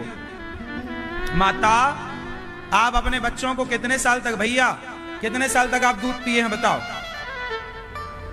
नहीं पता? भारत की माताएं कितने वर्षों तक दूध पिलाती हैं अपने बच्चों को बताओ? लगभग एक लमसम बताओ, बोलो बोलो, कितने साल? कुछ लोग कह रहे हैं 1 साल, कुछ लोग कह रहे हैं 5 साल। हाँ चलो छोड़ो, आप अपने बच्चों को कितने साल तक साथ में सुलाते हैं? 5 साल के बच्चे को आप अपने साथ सुलाते हैं कि दूर? बोलो, साथ में, छाती से चिपका के, हाँ या ना? हमारे भारत में 5 साल के बच्चे को, 6 साल के बच्चे को, 7 साल के बच्चे को भी मां अपने साथ सुलाती है, 8 साल के बच्चे को भी मां अपने साथ सुलाती है। बोलो हाँ, हाँ या ना? लेकिन इंग्लैंड में 1-2 दिन के बाद से मां अपने बच्चे को अलग सुलाने लग जाती है, बच्चों का कोई इंटरफेयर नहीं चाहिए उनको, वो अपनी मौज मस्ती में रहते। 1 महीना 15 दिन का हुआ बच्चा अलग सुलाते हैं, और रात को वो रोएगा, जब बहुत रोएगा तब उठ के जाएगी तो उसके मुंह पे बोतल उतल दे देगी दूध, और अपना दूध भी नहीं पिलाती ज्यादा, 2, 4, 6 दिन तक बस, फिर नहीं पिलाती। अब तो ये कल्चर भारत में भी आ गया है कि माताएं अपने बच्चे को दूध नहीं पिलाती, हाँ या ना? बोतल पे। अब देखो अमेरिका, लंदन, जापान, वहां का सिस्टम हमारे भारत के सिस्टम से मैच कर रहा है? उत्तर दो। इसलिए भारत को भारत रहने दो, इसे लंदन, अमेरिका, जापान ना बनाओ। भारत भारत में ही अच्छा है, भारत के जैसा कोई हो नहीं सकता। आप मेरी बातों को गहराई से समझोगे तो कुछ समझ आएगा, यूं समझ में कुछ ना आएगा। आप यदि ऊपर ऊपर की बातें सुनना चाहें, समझना चाहें, इसलिए आपको भारत में रहना है तो भारत के सिद्धांत, भारत के संस्कारों को स्वीकार करना चाहिए, भारत के संस्कारों में मस्त रहना चाहिए। मैया बैठो, अभी प्रश्नों